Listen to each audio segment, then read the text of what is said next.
Hello students, new study point welcomes you.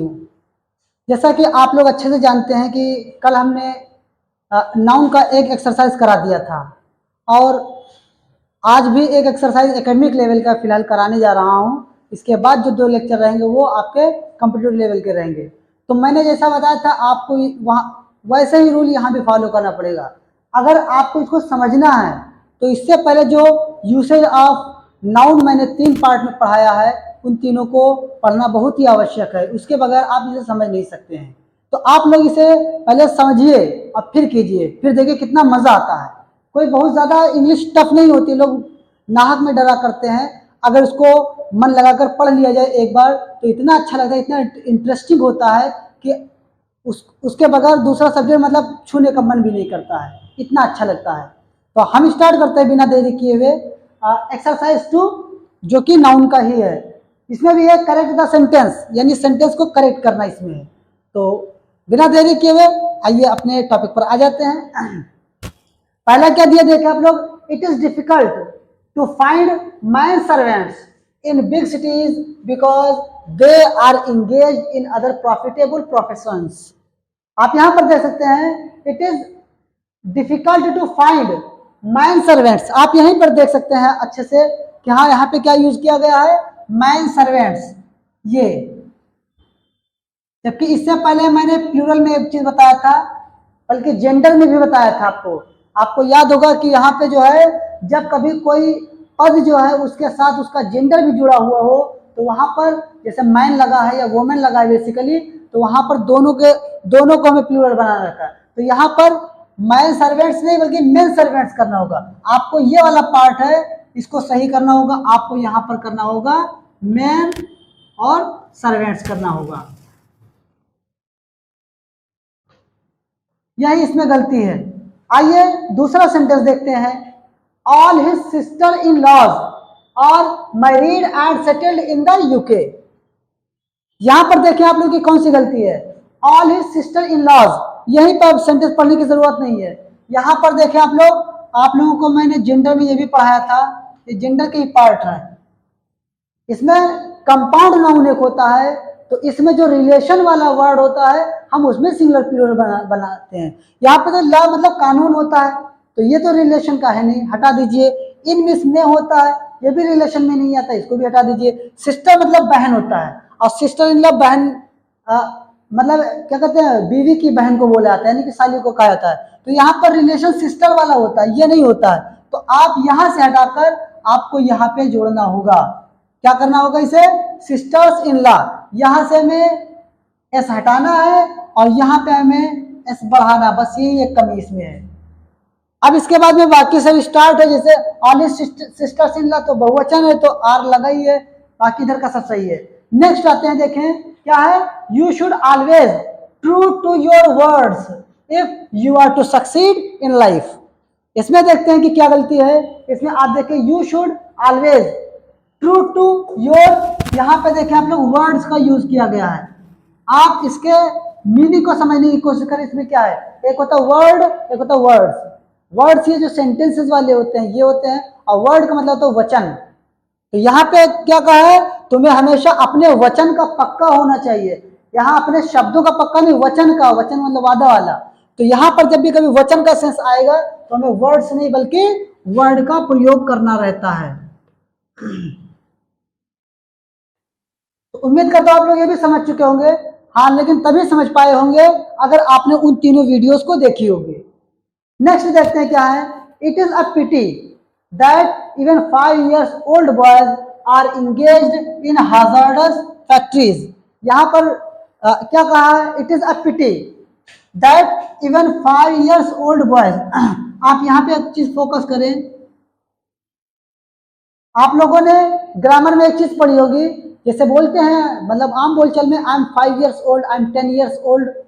तो जब उसके बाद में कॉमन नाउन ना हो तब हम ईयर्स लगाते हैं, जैसे आई एम 5 years old, ये सही है। लेकिन अगर जैसे मैंने बुआई किया तो बुआई को कुछ भी कर सकते हैं, यहाँ पे ईयर से बहुवचन हट जाता है। बिल्कुल वैसा ही है जैसे आप लोग उसमें पढ़े डजन है और स्कोर है, इस टाइप पढ़े, उसी टाइप का ये भी है। तो यहाँ बहुवचन बनाया तो यहाँ पे बनाया नहीं जाता है। अगर ये नहीं होता तो सही होता, लेकिन चूंकि इसका प्रयोग कॉमन नाउन का प्रयोग किया है तो यहां से 5 ईयर ओल्ड बॉयज होता है, 5 इयर्स ओल्ड बॉयज नहीं, तो यही एक गड़बड़ी है, ये वाला पार्ट, इसको आप हटा दीजिए, बाकी सब सही है। नेक्स्ट में आते हैं, देखें क्या होता है। यहाँ पे आर भी सही है, देख लें आप लोग, क्योंकि बॉयज, यहाँ बच्चों की बातें हो रही है कि जो 5 साल के जो बच्चे हैं वो भी क्या कहते हैं फैक्ट्रीज में इंगेज हैं, उसमें भी लगे हुए हैं। खतरनाक, हजार्डस मतलब खतरनाक से रिलेटेड है। नेक्स्ट आते देखें, यहां पर लिखा है ration has run out and the DM has been informed, ration खत्म हो गया है और डीएम को इन्फॉर्म कर दिया गया है। तो आप यहाँ पे देखें, मैंने पढ़ाया है noun, uses of noun part first में, जिसमें सिर्फ और सिर्फ बहुवचन के बारे में बताया गया था। जब भी कभी राशन का यूज होता है तो राशन ये नहीं होता है, हमेशा ये राशन होता है, राशन होता ही नहीं है। तो यहाँ पे देखिए राशन का यूज किया है, आपको ये सही करना होगा, ये क्या हो जाएगा आपका राशंस, ये हमेशा बहुवचन में यूज होता है, जो कि मैंने usage of noun part first में पढ़ाया था। अब यहाँ पर देखो, अगर ये राशंस हो गया, बहुवचन हो गया, तो क्या हैज होगा?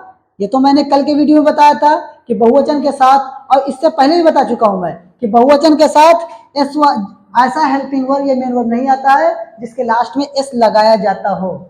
तो यहाँ पे हैज भी नहीं रहेगा, हैज की जगह पे क्या हो जाएगा, बहुवचन वाला हो जाएगा, तो इसका हो जाएगा आपका हैव। ये गलती इसमें है। नेक्स्ट आते हैं, देखें क्या है। नेक्स्ट लिखा द टेबल्स वुड, अब आगे बढ़ने की जरूरत ही नहीं है, इससे पहले मैंने क्या कहते हैं पॉजेसिव केस ऑफ नाउन पढ़ाया है, उसमें मैंने मेन चीज ये बताई थी कि ये जो पॉजेसिव केस ऑफ नाउन होते हैं 2 टाइप के होते हैं। पहला होता है जो सजीव के साथ लिविंग थिंग के साथ लगता है, और दूसरा नॉन लिविंग थिंग के साथ लगता है। तो लिविंग थिंग के साथ अपॉस्ट्रोफी एस लगता है और नॉन लिविंग थिंग के साथ ऑफ का प्रयोग किया जाता है। तो यहां पर देखें आप लोग, ये गलती है, क्यों? क्योंकि टेबल क्या कहते हैं, लकड़ी की टेबल जो है, या टेबल की लकड़ी, सॉरी, जब अपॉस्ट्रोफी एस लगा होता तो हमें इस मतलब इस डायरेक्शन में पढ़ाया था, ऑफ लगा तो इस डायरेक्शन में पढ़ाया था। यहाँ पे देखो लकड़ी क्या कहते हैं, टेबल की लकड़ी, तो टेबल क्या है, टेबल नॉन लिविंग थिंग है, तो यहाँ पे अपॉस्ट्रोफी एस का प्रयोग गलत है। यहाँ पे हमें क्या यूज करना है, इसको पलट के, अभी मैंने बताया कि ऑफ का प्रयोग होने पे वो पलट जाता है, तो हो जाएगा द वुड ऑफ टेबल। क्यों? क्योंकि ये नॉन लिविंग थिंग है। बाकी और सब तो हमें सही लग रहा है फिलहाल।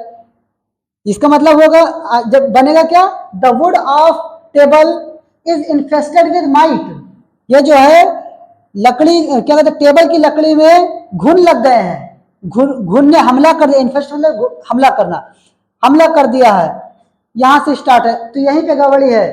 अब नेक्स्ट आते क्या है, the moral of the army was high but the news coming from the front were very encouraging. आप यहाँ पे देखें, द मोरल ऑफ आर्मी, ये तो सही है कि आर्मी के साहस की बात हो रही है, हौसले की बात हो रही है।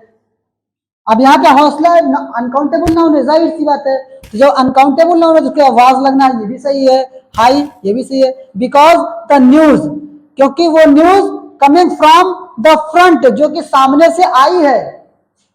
यहाँ पे क्या कहा, वर वेरी इनकरेजिंग, वो बहुत ही इनकरेजिंग है।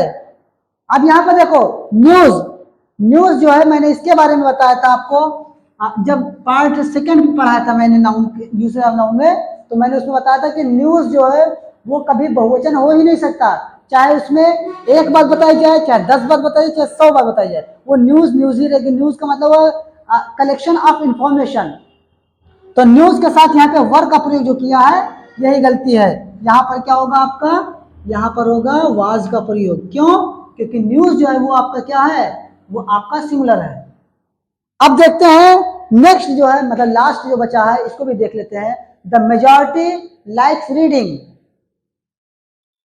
Sensational stories and watching western movies. यहां पर कहा है कि जो मेजॉरिटी होती है, बहुमत या अधिकता, जो भी कह लीजिए आप लोग, अधिकता जो है वो सेंसेशनल स्टोरी को पढ़ना पसंद करती है। तो याद रखिए, मैंने इसमें बताया था कि जो अधिकता या न्यूनता की मीनिंग होती है तो वो हमेशा बहुवचन में यूज की जाती है। ये जो है आपके बहुवचन में यूज की जाती है, इसलिए यहाँ पे लाइक्स नहीं रहेगा क्योंकि एस लगा है ना, इसमें लगेगा आपका लाइक। अब क्या हो जाएगा, the majority like reading sensational stories और वॉचिंग वेस्टर्न मूवीज। ये आपका हो गया। दोस्तों अगर आपको वीडियो पसंद आई है तो आप इसको लाइक करें, शेयर करें, कमेंट करें, सब्सक्राइब भी करें। और इसके लिए सबसे ज्यादा जरूरी बात यह है कि आप लोग पहले पूरे वीडियो को वॉच करें और अच्छे से समझें ताकि आपका भविष्य सफल हो जाए। एक बार अगर आपकी मार्कशीट खराब हो गई या एक बार आप सफल नहीं हो पाए तो आप न जाने कितने साल पीछे चले जाते हैं। जो भी है आप लोग पूरा फोकस करें और अच्छे से पढ़ें। हम आपके भविष्य की उज्जवल कामना करते हैं। Thanks for watching my video.